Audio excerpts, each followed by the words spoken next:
ഏട്ടൻ സിഗ്മയാ. ആര് പറഞ്ഞു? ഞാൻ അത്ര കാര്യമൊന്നുമില്ല. ഏറ്റവും ക്യൂട്ട് സ്വീറ്റ് ഭയങ്കര കൊച്ചു കാര്യങ്ങളിൽ വരെ സന്തോഷം കണ്ടെത്തുന്ന ഭയങ്കര തമാശ കണ്ടെത്തുന്ന അങ്ങനത്തെ നമ്മുടെ പൂക്കി എന്ന് പറയുന്നത് ആ ഇറ്റോണായിരിക്കുന്നത്. അതെ അതെ. എന്നെ ചീത്ത പറഞ്ഞതാണോ? അല്ല, പൂക്കി എന്ന് പറഞ്ഞ പണ്ടായിരുന്നു ഇപ്പൊ ചീത്ത. ഇപ്പൊ മാറി. ഇപ്പൊ പണ്ടത്തെ ചീത്തകളെല്ലാം ഇപ്പൊ കിടിലം പാടുന്നു. റൂമിന്റെ അതേ പേപ്പർ പൂക്കി ജിംബ്ര ഞാൻ ഇതെന്ത് പറ്റി സ്കിബിഡി എന്നൊക്കെ പറയണേ. ചേച്ചി ഇന്ന് എന്റെ പേരിനൊരു സ്വാതന്ത്ര്യമുണ്ട്. കാരണം നമ്മൾ പറയല്ലേ നിത്യഹരിതം എന്നൊക്കെ പറയുന്ന പോലെ നിത്യ കുട്ടിത്തോളം മണിക്കുട്ടൻ എന്നുള്ള പേര്. അപ്പൂപ്പനായ കളി മണിക്കുട്ടൻ അപ്പൂപ്പൻ. അപ്പം കുട്ടികളുമായിട്ട് എപ്പോഴും അതിനൊരു നിത്യ 95 വയസ്സിൽ മണിക്കുട്ട അപ്പൂപ്പൻ പോണ്. ഇവരൊക്കെ ഇപ്പൊ കുട്ടികളോട് നോ പറയുമ്പോൾ എനിക്ക് പറയാൻ പേടിയാണ്. ഒന്നാമത് വേറെ ശാപം കിടപ്പണം. അതിൻ്റെ ഈ പിള്ള ശാപം കൂടെ വാങ്ങി വെച്ചു. ഇതുവരെ കല്യാണം കഴിഞ്ഞിട്ടില്ല. അപ്പൊ ഈ ശാപം കൂടെ കിട്ടിക്കഴിഞ്ഞാൽ ഇതെല്ലാം കൂടെ എവിടെ കൊണ്ട് വയ്ക്കുമെന്ന് എനിക്ക് അറിഞ്ഞൂടാ. എന്റെ മനസ്സിൽ ഇപ്പൊ ഈ കുട്ടികളെ ചേച്ചിമാരാരെങ്കിലും കണ്ടോണ്ടിരിക്കുന്നു. അപ്പൊ അവര് ഞാൻ കുറച്ച് കവിതാത്മകമായിട്ട് പക്ഷേ ഞാനും ഈ പറഞ്ഞ പോലെ ഇതൊരു പ്രൊഫഷൻ ആവുമെന്നോ ഒരു ശമ്പളം മേടിച്ച് ചെയ്യുന്ന ഒരു ജോലി ഒരു പ്രൊഫഷൻ എന്നുള്ള രീതി പോലും അങ്ങനത്തെ ഒരു ഐഡിയ തലയിൽ മുളയ്ക്കുന്നതിന് മുന്നേ തന്നെ ഞാൻ ഇതിലേക്ക് വന്നു. അപ്പൊ ആദ്യമായിട്ട് ഞാൻ അഭിനയിക്കാൻ പോയത് അൽഫോൻസാമ്മ എന്ന് പറഞ്ഞൊരു സീരിയലില് മാധവായിട്ടാണ്. അപ്പൊ അന്നത്തെ ദിവസം അഭിനയിച്ച് കഴിഞ്ഞിട്ട് എനിക്ക് 1000 രൂപ എന്റെ കയ്യിൽ തന്നപ്പോ ഇതിപ്പോ എന്തിനാ നമുക്ക് തന്നത് അങ്ങനെയാണ് വിചാരിച്ചത്. ഇതൊരു ശമ്പളം കിട്ടുന്ന ഒരു ജോലിയാണെന്നുള്ള ഐഡിയ പോലും ഇല്ല. അല്ല, ഇപ്പോഴും സാലറി കിട്ടുമ്പോ ഇത് ഇനി എന്ത് ചെയ്യുമെന്ന് ആഗ്രഹിക്കുന്നു. എനിക്ക് എന്റെ അക്കൗണ്ട് നമ്പർ തരാം. എന്റെ ചേച്ചിമാര് പല കാര്യങ്ങൾ ശേഖരിച്ച് വെച്ചിട്ടുണ്ട്. അതുകൊണ്ട് ഞാൻ ഗേൾ ഫ്രണ്ട്സിന് കൊടുക്കാറുണ്ടായിരുന്നു. ചേച്ചിമാര് വല്ല വളയും ഇതൊക്കെ അമ്മ പപ്പയൊക്കെ വല്ലപ്പോഴും വാങ്ങിച്ചു കൊടുക്കും. അവരോടെങ്കിലും പാത്ത് വെക്കും. ഞാൻ എന്റെ ഗേൾ ഫ്രണ്ട്സിനെ മോളെ ഞാൻ നിനക്കായി വാങ്ങിയതാണെന്ന് കൊടുക്കും. അപ്പൊ എന്റെ ചേച്ചിയുടെ കല്യാണത്തിന് നിന്നിട്ട് എന്റെ ഒരു കൂട്ടുകാർ വന്നിരുന്നു. അപ്പൊ നോക്കി ചേച്ചിയുടെ വള. അപ്പൊ ചേച്ചികൾ നോക്കട്ടെ അമ്മ നമ്മുടെ ചേച്ചി എന്ന് വിളിച്ചിരുന്നാലും നമുക്കൊരു ലെജൻഡാണ് അല്ലേ. നമ്മള് കണ്ടിട്ടുള്ള സിനിമകൾ ഈ പറയുന്നത് നമ്മൾ സിനിമകൾ കണ്ടു തുടങ്ങിയ പ്രായത്തിൽ വന്ന സിനിമകൾ ഇപ്പൊ ലാൽ സാറും മമ്മൂട്ടി സാറും അംബികാമ്മയാണ് നമ്മൾ കാണുന്നത്. ഇന്നും നമുക്ക് മറ്റേ സാഗരയിലേക്കൊക്കെ ആ സീന്, അതുപോലെ രജനീകാന്ത് സാറിനോട് മറ്റേ ആ പാട്ട്, ഇതൊക്കെ ഒരുപാട് സീനുകൾ നമ്മൾ ഓർമ്മയുണ്ട്. കുട്ടികൾ ഇത് തിരിച്ചറിയുന്ന ഒരു സമയം വരും. ഇത് കുറെ കാലങ്ങൾ കഴിഞ്ഞ് അവര് യൂട്യൂബ് വഴിയൊക്കെ കാണുമ്പോൾ അംബികാമ്മയാണല്ലേ പറഞ്ഞിരുന്നത്. അതിന് കുറച്ച് സൂപ്പർ സ്റ്റാർ മണിക്കുട്ടനാണ് ചേച്ചി. അഭിനയിക്കുന്നവർക്കൊക്കെ ഇതൊരു ശമ്പളം കിട്ടും, ഇതൊരു തൊഴിലാണ് എന്നുള്ളത് അഭിനയിക്കാൻ വന്ന ഫസ്റ്റ് ഡേ ആണ് മനസ്സിലാവുന്നത്. പിന്നെ നമുക്കിതിനകത്ത് നിന്നു പോകാൻ പറ്റും എന്നുള്ള അങ്ങനത്തെ ഐഡിയ ഒന്നും ഇല്ല.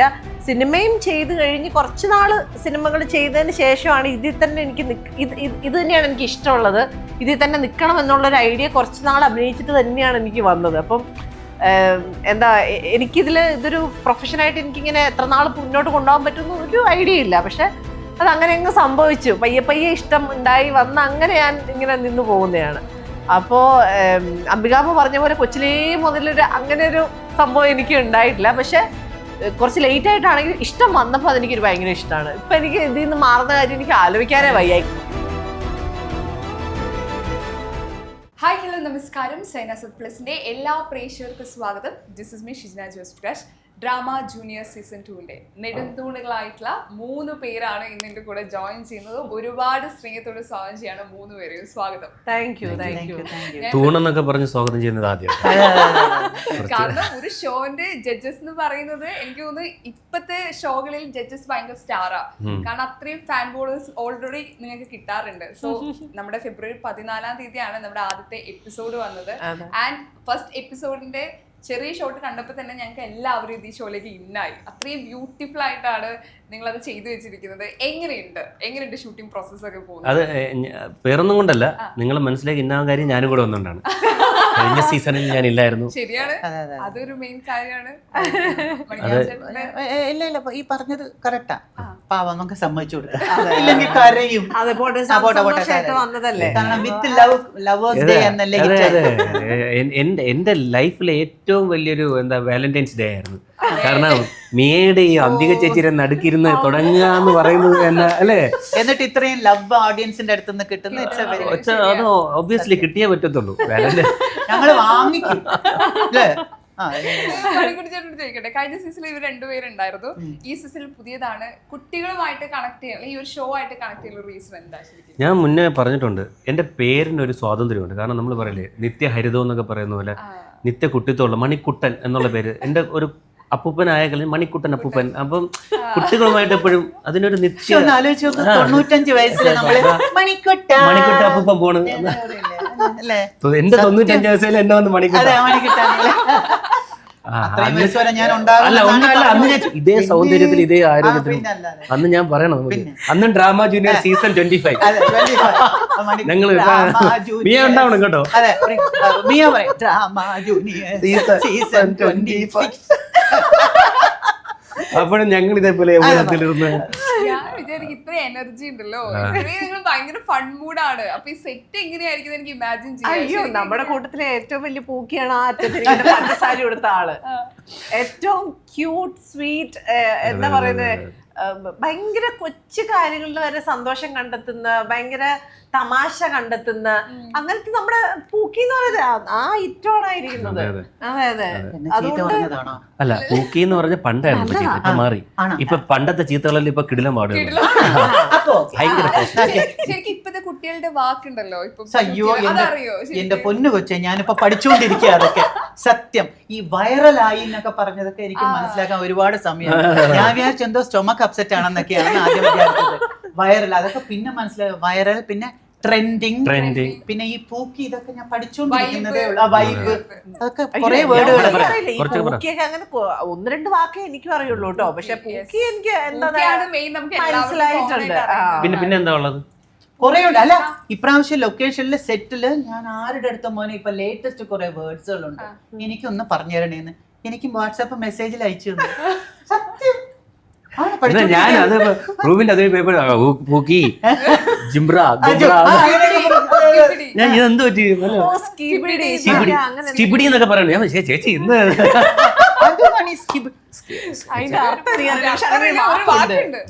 പിന്നെ സിഗ്മ അങ്ങനത്തെ ആക്ച്വലി ഞാൻ ആരോട് ചോദിച്ചു, മണിക്കുട്ടൻ അതൊക്കെ അറിയാമോ? ചേട്ടൻ സിഗ്മയാ.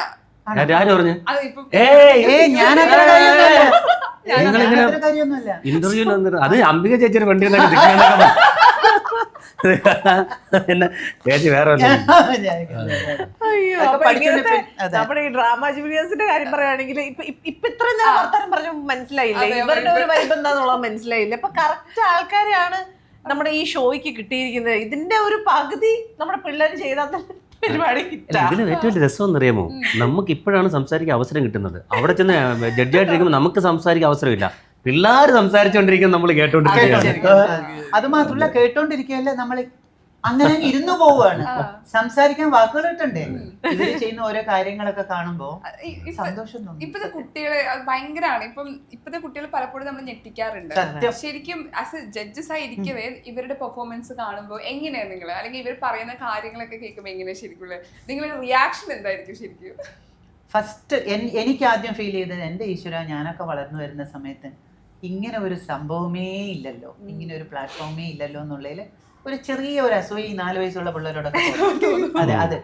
പിന്നീട് എൻ്റെ ഈ വയസ്സിലും ഈ കൊച്ചു മക്കളുടെ ഈ ഷോയ്ക്ക് ഇവരുടെ കൂടെ എനിക്ക് വന്നിരിക്കാൻ പറ്റിയല്ലോ എന്നതിന് ദൈവത്തിനുള്ള ഒരു നന്ദി. ഈ 2 കാര്യം ആദ്യം മനസ്സിൽ വരും. പിന്നെ അവരുടെ ടാലൻസ് കണ്ടു കഴിയുമ്പോഴാണ് ഈ ഞെട്ടൽ നവരസങ്ങളൊക്കെ വരുന്നത്, അല്ലേ? ഇതൊക്കെ വരുന്ന അപ്പോഴാണ്. ഞാന് ഈ പറയുന്ന പോലെ ഈ കുട്ടികൾ ഈ പറയുന്ന പോലെ അപ്ഡേഷൻ ആണല്ലോ. അവർ ഈ പറയുന്ന പോലെ അവരുടെ ഒരു ഈ ഒരു ചെറിയ പ്രായത്തിൽ ഒരു പ്ലാറ്റ്ഫോം കിട്ടുക എന്ന് പറയുന്ന വലിയ കാര്യം. പക്ഷേ പ്ലാറ്റ്ഫോമിന് യൂസ് ചെയ്യുക എന്ന് പറയുന്നത് അതിലും വലിയ കാര്യമാണ്.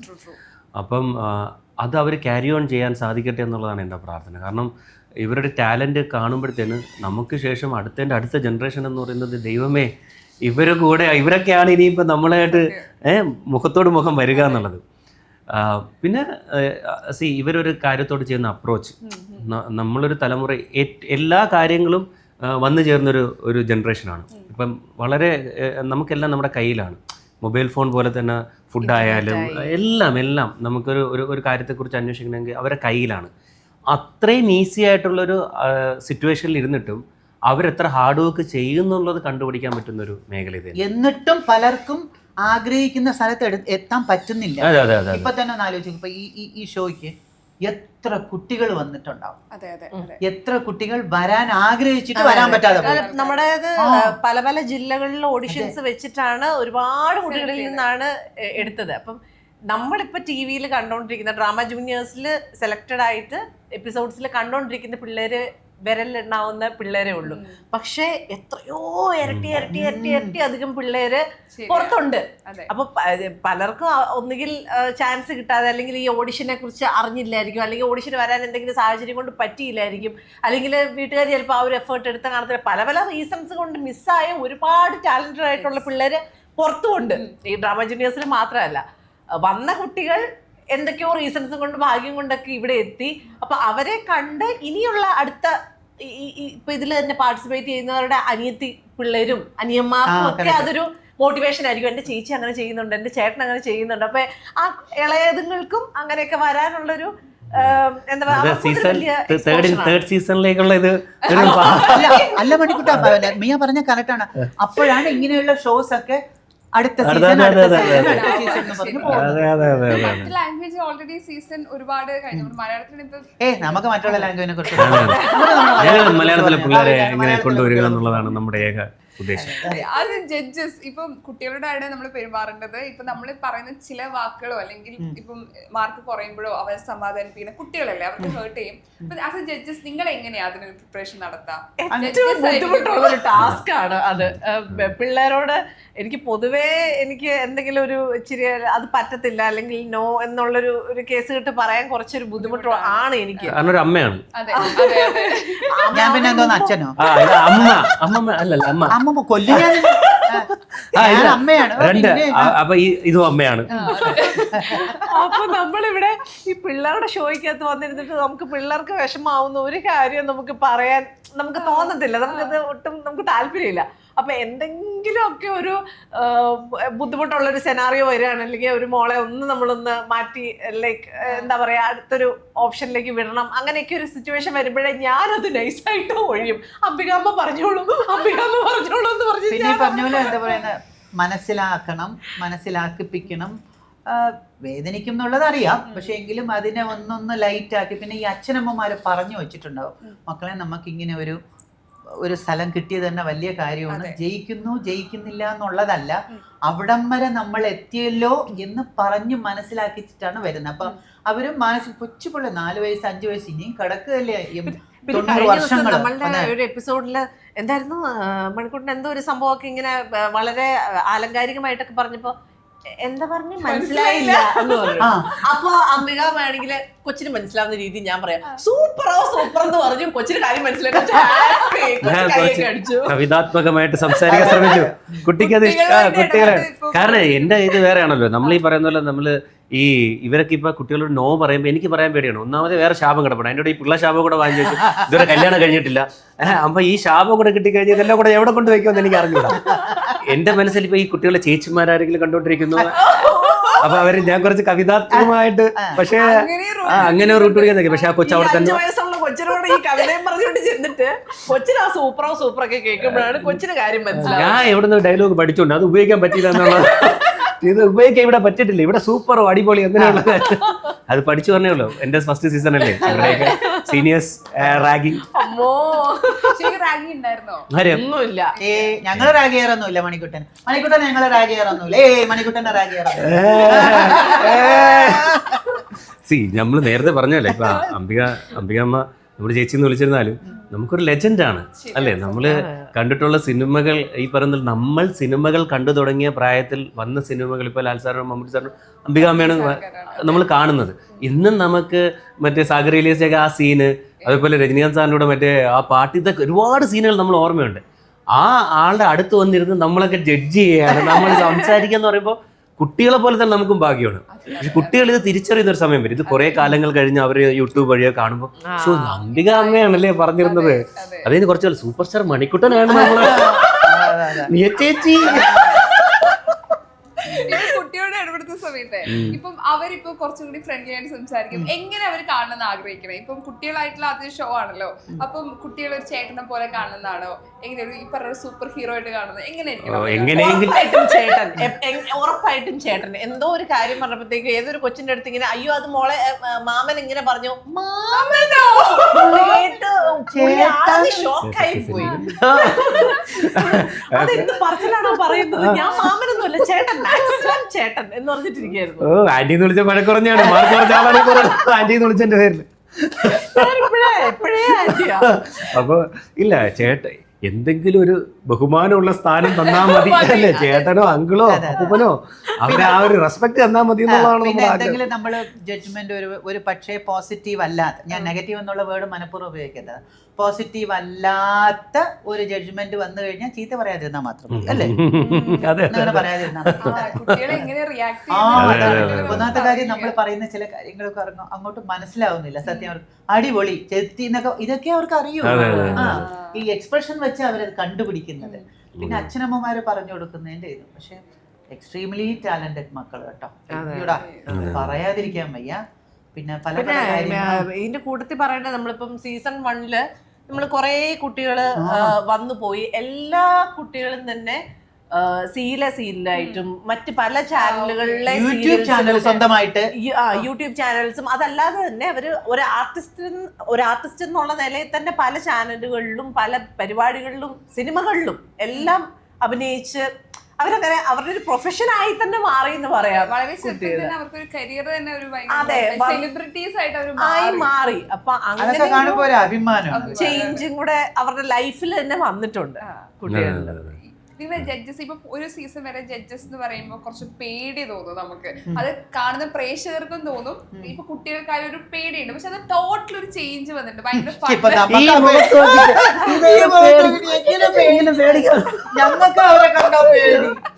ഈ മുഖത്തൊക്കെ നോക്കി പേടി, അതിനൊരു മാറ്റം ഫീൽ ചെയ്തിട്ടുണ്ടോ? കാരണം ഭയങ്കര നമുക്ക് ഭയങ്കര ഫ്രണ്ട്ലി ആയിട്ട് സംസാരിക്കാം. ഒരു സമയം വരെ കുറച്ച് സ്ട്രിക്ട് ഫീൽ ആയിരുന്നു നമുക്ക് കിട്ടിയ. ആ ഒരു മാറ്റത്തെ എങ്ങനെയാണ്? അല്ല, നമ്മൾ എപ്പോഴും നമ്മൾ ഒരാളിനെ ആദ്യം കാണുമ്പോൾ, ഇപ്പം മണിക്കുട്ടനാണെങ്കിലും ഈ ആണെങ്കിലും നമ്മൾ ആദ്യം കാണുമ്പോൾ ഈ കൊച്ചുങ്ങള് ഫ്രണ്ട്ലി ആണോ, നമ്മൾ ഫ്രണ്ട്ലി ആയിട്ട് സംസാരിച്ച അവര് അതുപോലെ ഇങ്ങനെ ഒരു പേടിയൊന്നോ ഡൗട്ടെന്നോ എന്തുവേണോ പറയാം, അവർക്കും അതേ ഫീലിംഗ് ഉണ്ടാവും. അമ്പി ചേച്ചിയുടെ അടുത്ത് നമ്മൾ എന്തെങ്കിലും പറഞ്ഞാൽ അവര് വേറെ രീതിയിൽ എടുക്കുമോ, അങ്ങനെയൊക്കെ തോന്നും. ഇടവഴി കഴിയുമ്പോഴല്ലേ മനസ്സിലാവുള്ളൂ. അതുപോലെ തന്നെയാ മക്കളും. അവർക്കും നമ്മുടെ ഫസ്റ്റ് സീസണിൽ കുറെ കഴിഞ്ഞപ്പോ അവരൊക്കെ അങ്ങ് ഫ്രണ്ട്സ് ആയി. ഇങ്ങനെയൊക്കെ ഹലോ എന്താണ് ഇങ്ങനെയൊക്കെ ആയി തുടങ്ങി. എനിക്ക് ഫസ്റ്റ് സീസണിൽ കുട്ടികളുടെ വീട്ടിൽ അംബികാമ്മ പോയി, ഞാൻ പോയി 1-2 മക്കളുടെ വീട്ടിൽ ഞാൻ പോയി. അത് കണ്ടിന്യൂ ചെയ്യുന്നുണ്ട്. ഇവിടെ ഉണ്ടാകുന്ന റിലേഷൻ അത് ഉണ്ടാവുക വലിയ പാടാണ്, പ്രത്യേകിച്ച് ഇത്ര സീനിയർ ആയിട്ടുള്ള ആർട്ടിസ്റ്റിന്റെ. ഇപ്പൊ ഞാന് ഫസ്റ്റ് സീസണിൽ ഉണ്ടായിരുന്ന വേദിക എന്ന് പറഞ്ഞ കുട്ടിയും ഞാനും ഒരുമിച്ച് അമ്മയും മോളായിട്ട് ഇപ്പൊ ഒരു പടത്തിൽ അഭിനയിച്ചുകൊണ്ടിരിക്കുകയാണ്. അപ്പൊ അവളാണെങ്കിലും ഇടയ്ക്ക് എന്നെ വിളിക്കും, മിയ മോളെ അവളാ. അപ്പൊ അങ്ങനെ ഒരു എന്തോ ഒരു വലിയ ചേച്ചിയായിട്ടോ ആന്റി ആയിട്ടോ അങ്ങനെ ഒന്നുമല്ല, മിയ മോളെ തന്നെ വിളിക്കും. അപ്പൊ അങ്ങനത്തെ ഒരു ലെവലിൽ ഇപ്പൊ പിള്ളേര് നമ്മളെ ഹാൻഡിൽ ചെയ്തോണ്ടിരിക്കുന്നത്. നമ്മൾ അവരെയല്ല, പിള്ളേര് നമ്മളെ ഹാൻഡിൽ ചെയ്തോണ്ടിരിക്കുന്നത്. ഇൻസ്റ്റാഗ്രാമിലൊക്കെ ഫോളോ ചെയ്യുന്ന കുട്ടികളുണ്ട് ഇപ്പോഴും. ഹലോ ഞാൻ ആര്യരത്തനാണെന്നൊക്കെ ഒരാളിവിടെ വന്നിങ്ങനെ നിൽക്കുകയാണല്ലോ, നല്ല ഷർട്ടൊക്കെ ഇട്ടിട്ട് സുന്ദരനായിട്ടുണ്ടല്ലോ. വന്നേ, ഇത് നമ്മുടെ ഒരു കുട്ടി ഹരിവരാസനം. അറിയോ പേരെന്ന് പറഞ്ഞേ? പേരെന്താ? പൃഥ്വി. ഞങ്ങൾ നല്ല സിംഗറാണ്.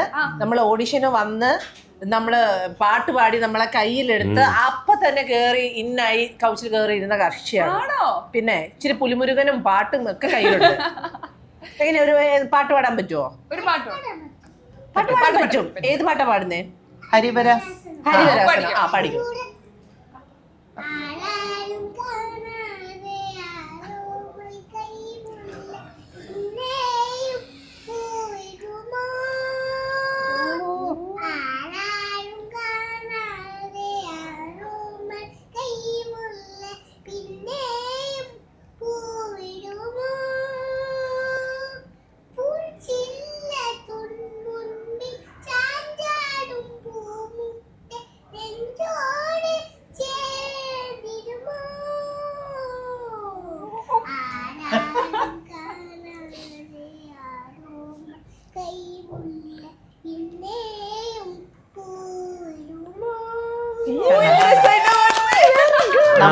നമ്മുടെയൊക്കെ ചെറിയ വയസ്സില് അച്ഛനും അമ്മയും ചില ഗസ്റ്റ് ഒക്കെ വീട്ടിൽ വന്നിരിക്കുമ്പോ പറയും, പാടും എന്ന് പറയുമ്പോ പാട്. ഇല്ല ഞാൻ ഇങ്ങനെയൊക്കെ കാണിച്ചിട്ട് അപ്പോഴാണ് ഇരുന്ന് പാടുന്നത്. പറഞ്ഞ ഒട്ടന്നെ അത് പറഞ്ഞ പാട്ടല്ല, വേറെ പാട്ട്. സഞ്ചരിക്കുന്ന ഒരു സ്പോട്ടിഫൈ ഗാന ആപ്പൊക്കെ. അതെ ഇഷ്ടംപോലെ പാട്ടുണ്ട് സ്റ്റോക്ക് എന്ന് തോന്നുന്നു. ഓൾറെഡി നമ്മളൊരു 3-4 വേർഷൻ കേട്ടിട്ടുണ്ട്. ഇത് പക്ഷെ പുതിയ പാട്ടായിരുന്നു, ഞങ്ങളും കേട്ടിട്ടില്ലായിരുന്നു. ആൾക്കറിയായിരുന്നു. അതൊന്ന് ആലോചിച്ച് നോക്ക്, ഇത്ര വയസ്സിലൊക്കെ അവര് എത്ര വയസ്സായി അതൊന്ന് പറഞ്ഞു? 4 വയസ്സായി. സ്കൂളിൽ പോകുന്നുണ്ടോ? ഞങ്ങൾ എന്ത് ചെയ്യുന്നു? 4 വയസ്സ് കഴിഞ്ഞിട്ട് പിന്നെ 5 വയസ്സായി. 5 വയസ്സായി. സ്കൂളിൽ പോകുന്നുണ്ടോ? ഓരോ മിനിറ്റ് നമ്മൾ വയസ്സ് കൂട്ടുന്നതായിരിക്കും. സ്കൂളിൽ പോകുന്നുണ്ടോ?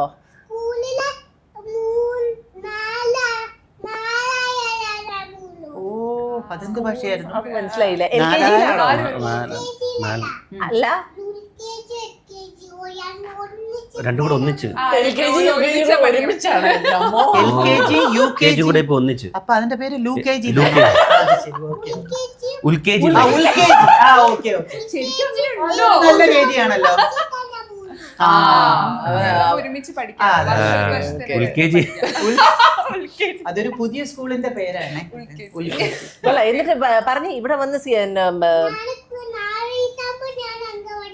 4 വയസ്സാകുമ്പോ അംഗൻവാടി പോകും. ഈ ഇവിടെ വന്ന ഡ്രാമ ജൂനിയേഴ്സിൽ വന്ന വിശേഷമൊക്കെ വീട്ടുകാരോടൊക്കെ പറഞ്ഞു. കേക്കട്ടെ ചേച്ചി.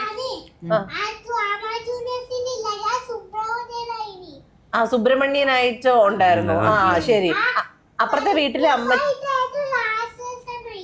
രാക്ഷസനുമായി.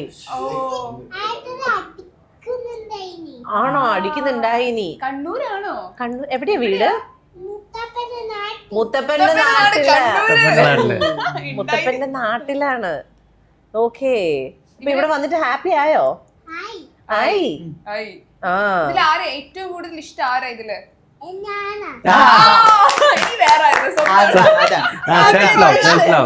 നമ്മളാരും പറയാൻ ധൈര്യപ്പെടാത്ത ഒരു കാര്യമാണ്. ആരെയാ ഇഷ്ടം? എനിക്ക് എന്റെ ഇഷ്ടമാണ്. ആരെങ്കിലും പറയും എന്തൊരു ചാടാന്ന് പറയാം.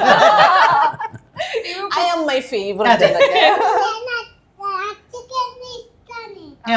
അച്ഛക്ക് കൊച്ചിന് ഇഷ്ടം അല്ലേ? ഞങ്ങൾക്കും ഇഷ്ടമാ.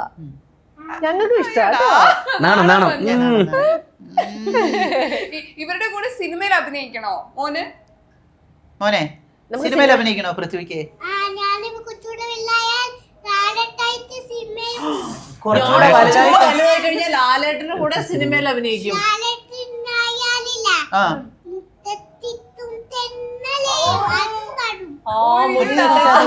പാട്ടും പാടും. ചന്ദ്രോത്സവം. കരോക്കെ വെക്കും. കരോക്കെ വെച്ച് നമുക്ക് ലാലേട്ടന്റെ അടുത്ത് പറയാം.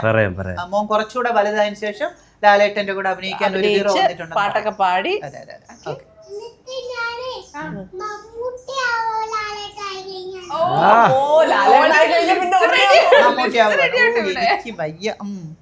വളരെ അംബീഷ്യസ് ആയിട്ടുള്ള ഒരു കുട്ടിയാണ്. അല്ല ഈ പ്രായത്തിലൊക്കെ ഞങ്ങൾ എന്താ ചെയ്തത് ചിന്തിച്ചോണ്ടിരിക്കുക. ഇത് താരങ്ങളുടെ യാത്രയാണ്. ഒരു സൂപ്പർ സ്റ്റാർ ആണ്. അടുത്തൊരു സിംഹാസനമാണ്.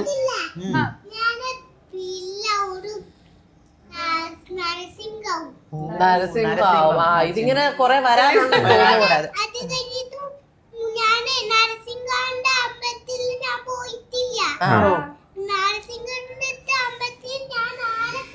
നാളെ പോവും. ഓക്കെ. ഹരിവരാസനം നന്നായി പാടും. ടോട്ടൽ ഓരോ ഹീറോ വേണ്ടിട്ട് ഓരോ സീസൺ വേണ്ടി വരും. വലുതാണ്. സൂപ്പർ. അപ്പൊ എന്തായാലും നാട്ടിൽ ചെല്ലുമ്പോ മുത്തപ്പനോട് ഞങ്ങളുടെ കാര്യം കൂടെ പറയണം കേട്ടോ. ഹിരണ്യകശിപുവിനെ കൊന്നല്ലോ ഈശോയെ. ഹിരണ്യകശിപു. നരസിംഹം. നിങ്ങൾ സിനിമ നരസിംഹം അല്ലല്ലേ? ഇത് യഥാർത്ഥ നരസിംഹം. തൂണ് പിളർന്നു വരുന്നു. പ്രഹ്ലാദന്റെ പപ്പയുടെ ഐഡിയ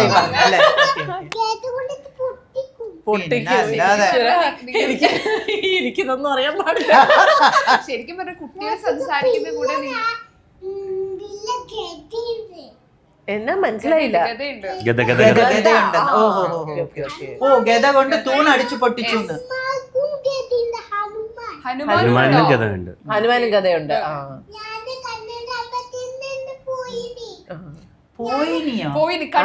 കണ്ണൂര്.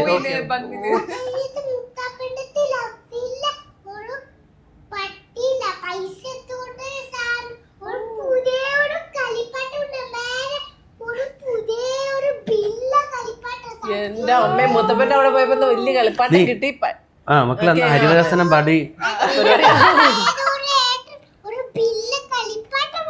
ഓക്കെ മനസ്സിലായില്ലേ നമ്മളെങ്ങനെ ഡീൽ ചെയ്തോണ്ടിരിക്കുന്നത്?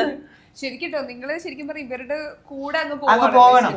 അത്രേ ഉള്ളൂ. ഇതുവരെ 3 നേരം തീർന്നില്ല, എല്ലാം ഇതുവരെ എനർജി എല്ലാം ഒരാളും. ഓക്കെ, ചേച്ചിക്ക് ഒരു പാട്ട് കൂടെ പാടിത്തരോ? ഹരിവരാസനം.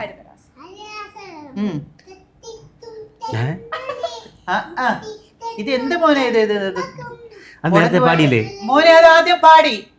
എനിക്ക് ഹരിവരാസനം വേണം.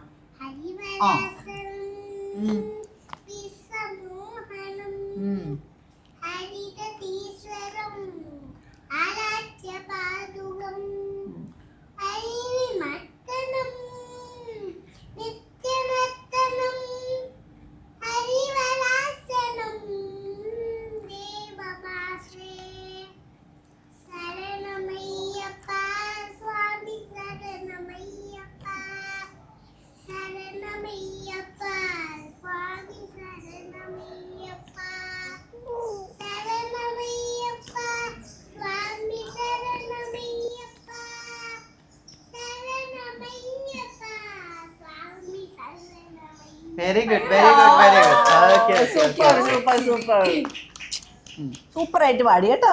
മോനെ കട്ട് ചെയ്തോ, വിളിച്ചോ. ആണല്ലേ? പമ്പയില് കുളിച്ചാ? കുളിച്ചിട്ട് തലേ രാസനാഥി ഇട്ടിട്ടുണ്ടെന്ന് എനിക്ക് മനസ്സിലായി. നല്ല രാസനാഥി പാടമാണ്. ഞങ്ങളിവിടെ ഫുൾ വിശേഷം അയ്യപ്പന്റെ അമ്പലത്തിൽ പോയി കുളിച്ചു, അങ്ങനെയൊക്കെ പറയുന്നുണ്ട്. ഹിരണ്യകശിപു, പ്രഹ്ലാദന്റെ ഡാഡി, അങ്ങനെയൊക്കെയുള്ള കാര്യങ്ങൾ പറയുന്നുണ്ട്. അതൊക്കെ ആ സൈഡിൽ സംസാരിക്കും. സ്റ്റേജിൽ കാണാം കേട്ടോ. ഉള്ളി കയറിക്കോ, ഞങ്ങൾ പുറകെ വരാം കേട്ടോ. ശരിക്കും ഈ ഒരു അമ്മ ആയതിനു ശേഷം ഇപ്പൊ കുട്ടികളുടെ സംസാരം അല്ലെങ്കിൽ അവർ പറയുന്നത് മനസ്സിലാക്കാൻ പറ്റും. അതൊരു ഭയങ്കര ഹെൽപ്ഫുൾ ആണ്.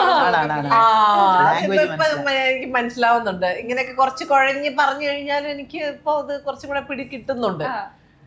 പണ്ടത്ര ഇല്ലായിരുന്നു, ഇപ്പൊ കുറച്ച് വേഗത്തിൽ കിട്ടുന്നുണ്ട് അത്യാവശ്യം. അമ്മയെ ശേഷം കുട്ടികളോടുള്ള അപ്രോച്ച് എങ്ങനെയാ ശരിക്കും? ഇപ്പൊ കുട്ടികളുടെ ഒരു ഷോയും കൂടെ ചെയ്യുമ്പോഴേ അതെനിക്ക് ഹെൽപ്ഫുൾ ആയിട്ട് തന്നെ തോന്നുന്നുണ്ട്. ഈ പറഞ്ഞ പോലെ അവരുടെ സംഭാഷണം കുറച്ചും കൂടെ മനസ്സിലാക്കാൻ പറ്റുന്നുണ്ട്. ഞങ്ങൾക്ക് സംശയം വരുമ്പോ മീയടുത്ത ചോദിക്കും അതെന്താ പറഞ്ഞു. പിന്നെ ഞാൻ ചമ്പിക ചേച്ചിയോട് ചോദിക്കാറുണ്ട്. പക്ഷെ പിള്ളേരെ വളർത്തിയ ടച്ച് ഇപ്പൊ പോയി, മക്കള് വലുതായില്ലേ? 35-33 ആയി. അത് പിള്ളേരല്ലല്ലോ, അതൊക്കെ പിള്ളേരായി. ഞാൻ ഏറ്റവും ആ ഒരു ടച്ചിലിരിക്കുന്ന സ്റ്റേജിൽ, അതുകൊണ്ട് എനിക്ക് കുറച്ചും കൂടെ ഒരു പക്ഷെ ഇവരൊക്കെ ഇത് കാണുമ്പോ എന്റെ മക്കളുടെ ചെറിയ വയസ്സും അവര് ചെയ്ത ഓരോ കാര്യങ്ങൾ അതൊക്കെ എനിക്ക് ഓർമ്മ വരും. അതെ, മൂത്തയാള് പാടിക്കൊണ്ടിരുന്നപ്പോ ഇടയാള് കേറി അങ്ങ് സ്റ്റേജിൽ കയറി പോയി ചേട്ടാ ഇറങ്ങി വാങ്ങി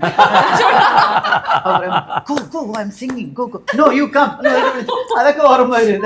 അതേപോലെ എന്തോ എഴുതി തന്ന കാർഡ്, എന്തോ ഫോട്ടോ എടുത്തൊക്കെ വെച്ചിട്ടുണ്ട്. വാലന്റൈൻസ് ഡേ കാർഡ്, അവരാദ്യമായിട്ട് ഉപയോഗിച്ച സ്പൂണ്, അതെല്ലാം ഞാൻ വെച്ചിട്ടുണ്ട്.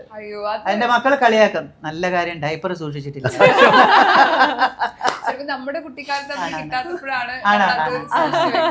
നിങ്ങളുടെ ചെറുപ്പത്തിൽ നിങ്ങൾ അങ്ങനെ ചെയ്യുന്നത്? അല്ലെങ്കിൽ പണ്ടേ ഈ കല എന്ന് പറയുന്നത്, ഇപ്പം നിങ്ങൾ 3 പേരും ആർട്ടിസ്റ്റ് ആണ്, ആക്ടറാണ്. സോ എങ്ങനെ ഈ പണ്ട് കൊച്ചിലെ ഇതിനോട് ഒരു താല്പര്യം എങ്ങനെയാണ്? എനിക്ക് ടോട്ടലി ഞാൻ നമ്മൾ ആദ്യം സംസാരിച്ചു തുടങ്ങിയ സമയം മുതൽ എനിക്ക് സിനിമ സിനിമ സിനിമ സിനിമ അതിൽ കൂടുതലൊന്നും എനിക്ക് പറയാനും ഇല്ല, ചെയ്യാനും ഇല്ല. ആ സ്ക്രീനിൽ ഞാൻ വരണം, അത് മാത്രമേ ഉണ്ടായിരുന്നുള്ളൂ എൻ്റെ ആഗ്രഹം. പിന്നെ ചെറിയ വയസ്സിൽ ഡാൻസ് പഠിച്ച എൻ്റെ ആദ്യത്തെ ചെലങ്ക പോലും ഇപ്പോഴും എൻ്റെ കയ്യിലുണ്ട്. 2 എണ്ണത്തിൽ 1 ഉള്ളൂ, എൻ്റെ കയ്യിൽ ഇപ്പോഴും ഉണ്ട്. അത്രയ്ക്ക് ഞാൻ കലയെ സ്നേഹിക്കുന്ന കൂട്ടത്തിലാണ് ഇപ്പോഴും every day is A new day എന്നുള്ള പോലെയാണ്. ഒരു ന്യൂ ഫേസിൻ്റെ ഫീലിംഗ് ആണ് ഉള്ളത്. ഇപ്പം ഈ ഫംഗ്ഷന് പിള്ളേരൊക്കെ വരുന്നു, അവരുടെ ഇവിടെ ഇരുന്ന് വർത്തമാനം പറയണം, അവരൊക്കെ പറയുന്നതിനൊക്കെ നമ്മൾ ആ ഒരു ഇതാണ്. ഇങ്ങനെ പോകണമെന്നുള്ളതാണ്. 100 years ആയാലും ഇങ്ങനെ പോകണമെന്നുള്ളതാണ്. അത്ര ഇഷ്ടപ്പെടുന്നു ഈ കല. എന്തെങ്കിലും ശേഖരിച്ചോ? എന്റെ ചേച്ചിമാര് പല കാര്യങ്ങൾ ശേഖരിച്ച് വെച്ചിട്ടുണ്ട്, അതുകൊണ്ട് ഞാൻ ഗേൾഫ്രണ്ട്സിന് കൊടുക്കാറുണ്ട്.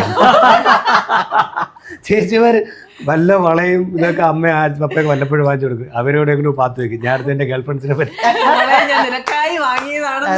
കൊടുക്കും. എന്തെങ്കിലും കോമഡി പറയുമ്പോ എന്റെ ചേച്ചിയുടെ കല്യാണത്തിന് നിന്നിട്ട് എന്റെ ഒരു കൂട്ടുകാർ വന്നിരുന്നു. അപ്പൊ നോക്കിയ ചേച്ചിയുടെ വള, അപ്പൊ ചേച്ചികൾ നോക്കിട്ടെ അത് ഞാൻ അങ്ങനെ ശേഖരിച്ച് വെക്കാറുണ്ട്. പിന്നെ ഇത് ആക്ടിങ് ഞാൻ ഈ പറയുന്ന പോലെ കായംകുളം കൊച്ചുണ്ണി എന്ന് പറഞ്ഞൊരു സീരിയലിലായിട്ട് അവിചാരിതമായി വന്ന ഒരാളാണ്. പിന്നെ വന്നു കഴിഞ്ഞിട്ടാണ് ഇതൊരു ഇത്രയും വലിയൊരു ഭാഗ്യമുള്ളൊരു പ്ലാറ്റ്ഫോമാണ് നമുക്ക് കിട്ടിയിരിക്കുന്നത്. അപ്പോൾ ആ പ്ലാറ്റ്ഫോമിൽ നമ്മൾ അതിനുവേണ്ടി മാക്സിമം ശ്രമിക്കണം. എത്രത്തോളം ഞാൻ പറഞ്ഞു, ഞാൻ എന്നെ തന്നെ ഒരു അഭിനയ വിദ്യാർത്ഥിയായിട്ടാണ് കാണുന്നത്. എപ്പോഴും വിദ്യാർത്ഥിയാണ്. പേര് കൊണ്ടും സ്വയം കൽപ്പിക്കുന്ന ഒരു അത് മാത്രമല്ല, ചെറിയ മക്കളിൽ നിന്ന്, വിദ്യാർത്ഥിയാണ്. അതെ, ചെറിയ പിള്ളേരിൽ നിന്നും വലിയവരിൽ നിന്നൊക്കെ നമുക്ക് ദിവസവും പഠിക്കാം. എന്തെങ്കിലും ഒന്ന് നമുക്ക് പഠിക്കാം. ശരിയാണ്. അപ്പം അങ്ങനെ പഠിച്ചുകൊണ്ടിരിക്കുകയാണ്. മാക്സിമം ശ്രമിക്കുന്നുണ്ട് കിട്ടുന്ന കാര്യങ്ങൾ നന്നാക്കി ചെയ്യാനായിട്ട്. അത് ഇവിടെ ഈ ഒരു പ്ലാറ്റ്ഫോം ആയാലും ശരി, നമ്മുടെ ആക്ടിങ് ഇപ്പോൾ സിനിമ ആയാലും ശരി, CCL ക്രിക്കറ്റ് ആയാലും ശരി, എവിടെയായാലും ആ ബെസ്റ്റ് കൊടുക്കാനായിട്ട് ശ്രമിക്കുന്നുണ്ട്. ഞങ്ങളുടെ ചൈൽഡ്ഹുഡൊക്കെ മനോഹരമാക്കിയ ആളാണ് കായംകുളം കൊച്ചുണ്ണി. എപ്പോഴും ക്യാമറയുടെ മുമ്പിൽ തന്നെ ഉണ്ടാവണം എന്നുള്ളതാണ് എൻ്റെ ആഗ്രഹം. ക്യാമറയുടെ ബാക്കിൽ പോകണമെന്ന് ആഗ്രഹമില്ല, ഡയറക്ഷൻ അതൊന്നും ആഗ്രഹമില്ല. ക്യാമറയുടെ മുമ്പിൽ ഞാൻ എപ്പോഴും ഉണ്ടായിരിക്കണം, അതെനിക്ക് ആഗ്രഹം. അതിങ്ങനെ സുന്ദരിയായിട്ട് തന്നെ. അത് എങ്ങനെയാണെങ്കിലും ഓക്കെ. ഉണ്ട്. ചേച്ചി എങ്ങനെയാ ശരിക്കും? ഞാനും ഈ പറഞ്ഞ പോലെ ഇതൊരു പ്രൊഫഷൻ ആവുമെന്നോ, ഇതൊരു എന്താ പറയുന്നത്, ഒരു ശമ്പളം മേടിച്ച് ചെയ്യുന്ന ഒരു ജോലി, ഒരു പ്രൊഫഷൻ എന്നുള്ള രീതി പോലും അങ്ങനത്തെ ഒരു ഐഡിയ തലയിൽ മുളയ്ക്കുന്നതിന് മുന്നേ തന്നെ ഞാൻ ഇതിലേക്ക് വന്നു. അപ്പൊ ആദ്യമായിട്ട് ഞാൻ അഭിനയിക്കാൻ പോയത് അൽഫോൻസാമ്മ എന്ന് പറഞ്ഞൊരു സീരിയലിൽ മാധവായിട്ടാണ്. അപ്പൊ അന്നത്തെ ദിവസം അഭിനയിച്ച് കഴിഞ്ഞിട്ട് എനിക്ക് 1000 രൂപ എന്റെ കയ്യിൽ തന്നപ്പോ ഇതിപ്പോ എന്തിനാ നമുക്ക് തന്നത്, അങ്ങനെയാണ് വിചാരിച്ചത്. ഇതൊരു ശമ്പളം കിട്ടുന്ന ഒരു ജോലിയാണെന്നുള്ള ഐഡിയ പോലും ഇല്ല നമുക്ക്. അങ്ങനെയാണ് ഞാൻ വന്നത്. അപ്പൊ ഇതിങ്ങനെ കവറിലിട്ട് പൈസ തന്നു, ഇതിപ്പോ എന്തിനാ നമുക്ക് തന്നെ, വണ്ടിക്കൂലി ആയിരിക്കുമോ, ഇതെന്താ സംഗതി, അങ്ങനെയാണ് നമ്മൾ മനസ്സിലാക്കുന്നത്. ഇതിങ്ങനെ അഭിനയിക്കുന്നവർക്കൊക്കെ ഇതൊരു ശമ്പളം കിട്ടും, ഇതൊരു തൊഴിലാണ് എന്നുള്ളത് അഭിനയിക്കാൻ വന്ന ഫസ്റ്റ് ഡേ ആണ് മനസ്സിലാവുന്നത്. പിന്നെ നമുക്ക് ഇതിനകത്ത് നിന്നു പോകാൻ പറ്റുമെന്നുള്ള അങ്ങനത്തെ ഐഡിയ ഒന്നും ഇല്ല. സിനിമയും ചെയ്ത് കഴിഞ്ഞ് കുറച്ച് നാള് സിനിമകൾ ചെയ്തതിന് ശേഷമാണ് ഇതിൽ തന്നെ എനിക്ക് ഇത് തന്നെയാണ് എനിക്ക് ഇഷ്ടമുള്ളത്, ഇതിൽ തന്നെ നിൽക്കണം എന്നുള്ളൊരു ഐഡിയ കുറച്ച് നാൾ അഭിനയിച്ചിട്ട് തന്നെയാണ് എനിക്ക് വന്നത്. അപ്പം എന്താ, ഇതൊരു പ്രൊഫഷനായിട്ട് എനിക്കിങ്ങനെ എത്ര നാൾ മുന്നോട്ട് കൊണ്ടുപോകാൻ പറ്റുമെന്ന് ഒരു ഐഡിയ ഇല്ല. പക്ഷെ അത് അങ്ങനെ അങ്ങ് സംഭവിച്ചു, പയ്യെ ഇഷ്ടം ഉണ്ടായി വന്ന് അങ്ങനെ ഞാൻ ഇങ്ങനെ നിന്ന് പോകുന്നതാണ്. അപ്പോ അംബികാമ്മ പറഞ്ഞ പോലെ കൊച്ചിലേ മുതലൊരു അങ്ങനെ ഒരു സംഭവം എനിക്ക് ഉണ്ടായിട്ടില്ല. പക്ഷെ കുറച്ച് ലേറ്റ് ആയിട്ടാണെങ്കിൽ ഇഷ്ടം വന്നപ്പോൾ അതെനിക്കൊരു ഭയങ്കര ഇഷ്ടമാണ്. ഇപ്പൊ എനിക്ക് ഇതിൽ നിന്ന് മാറുന്ന കാര്യം എനിക്ക് ആലോചിക്കാനേ വയ്യ. എങ്ങനെയെങ്കിലും ഇപ്പം എന്താ പറയാ, ഇപ്പൊ സിനിമ അഭിനയമായിട്ടോ അല്ലെങ്കിൽ ഇതുപോലെ ചാനൽസിൽ പ്രോഗ്രാംസ് ഒക്കെ ആയിട്ടോ എനിക്ക് ഈ ഒരു ആർട്ടിസ്റ്റ് എന്നുള്ളൊരു ലേബലില് എനിക്ക് എന്തെങ്കിലും ചെയ്യുന്നത് തന്നെയാണ് എനിക്കൊരു മനസന്തോഷം ഉള്ളത്. അപ്പൊ അങ്ങനെ നിൽക്കാനാണ് ഞാൻ ആഗ്രഹിക്കുന്നത്. അല്ല, ഇപ്പോഴും സാലറി കിട്ടുമ്പോൾ ഇത് ഇനി എന്ത് ചെയ്യുമെന്ന് ആഗ്രഹിക്കുന്നു. എനിക്ക് എന്റെ അക്കൗണ്ട് നമ്പർ തരാം, 2255. അതെ, മൈ അക്കൗണ്ട് നമ്പർ ഈസ് 2255. സംശയം ഉണ്ടെങ്കിൽ അപ്പൊ ഇങ്ങനെ സംശയിക്കാനേ പാടില്ല. അതുകൊണ്ട് ബ്രൗൺ കവറിനകത്തൊക്കെ ഇട്ട് കഴിഞ്ഞാൽ കയ്യിൽ വെച്ചേക്കരുത്, അപ്പൊ നമ്മുടെ നമ്പറിൽ ഇട്ടേക്കാം. ഇപ്പൊ ഇതുപോലെ തന്നെയാണോ, ഒരു സമയം കഴിഞ്ഞു കഴിഞ്ഞാൽ നമുക്ക് സിനിമ തന്നെ ആഗ്രഹമുള്ളത് കൊണ്ട് സിനിമയുടെ പല വഴികൾ, അതിപ്പോ ഡയറക്ഷൻ ആവാം, റൈറ്റിംഗ് ആവാം. ഇപ്പൊ നമുക്ക് സിനിമകൾ ഇല്ലാതാവുന്ന സമയത്ത് നമുക്ക് തന്നെ ഒരു സിനിമ ചെയ്യാം മെയിൻ ക്യാരക്ടറായിട്ട്, അങ്ങനെ ചിന്തിച്ച ആളുകൾ ഇപ്പൊ ചെയ്യുന്നുണ്ടല്ലോ. ഇങ്ങനെ ഈ പറഞ്ഞ പോലെ തന്നെ ഷോകളുടെ ഭാഗമായിട്ടൊക്കെ നമ്മുടെ ഇഷ്ടമുള്ള പോലെ അഭിനയത്തെ പല വഴിയിൽ കാണാമെന്നാണോ ചിന്തിക്കണേ, എങ്ങനെയാ? എന്നെ സംബന്ധിച്ചിടത്തോളം എനിക്ക് ക്യാമറയുടെ മുമ്പിൽ നിൽക്കണം എന്നുള്ളതാണ് എൻ്റെ ആഗ്രഹം. പിന്നെ ഐ എം എ റൈറ്റർ, ഞാൻ എഴുതും സ്റ്റോറീസ്, പിന്നെ ഹൈക്കു കവിതകൾ,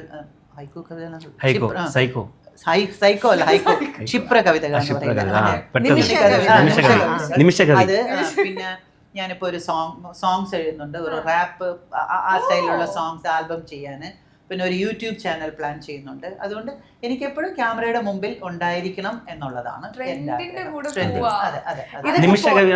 ഇതൊക്കെ പോകെ വളർന്നു വന്ന അല്ല, ചെറിയ വയസ്സ് മുതലേ ഉള്ളതാ. ഞാൻ വന്നിട്ട് ആദ്യമായിട്ട് ഞാൻ എഴുതുന്ന എന്റെ ചെറു കവിതയുടെ പേര് വന്നിട്ട് എന്റെ മാല.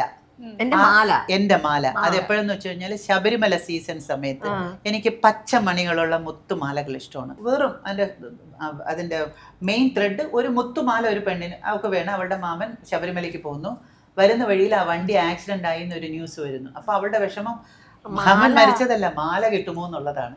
കുറച്ച് കഴിയുമ്പോഴത്തേക്കും ആ മാമൻ വരുമ്പോഴത്തേക്ക് ചോദിച്ചു ആക്സിഡന്റ് ആയി അതിന്റെ തൊട്ട് മുമ്പിലത്തെ ജംഗ്ഷനിൽ ഞാൻ ഇറങ്ങിയായിരുന്നു. ഓ ശരി.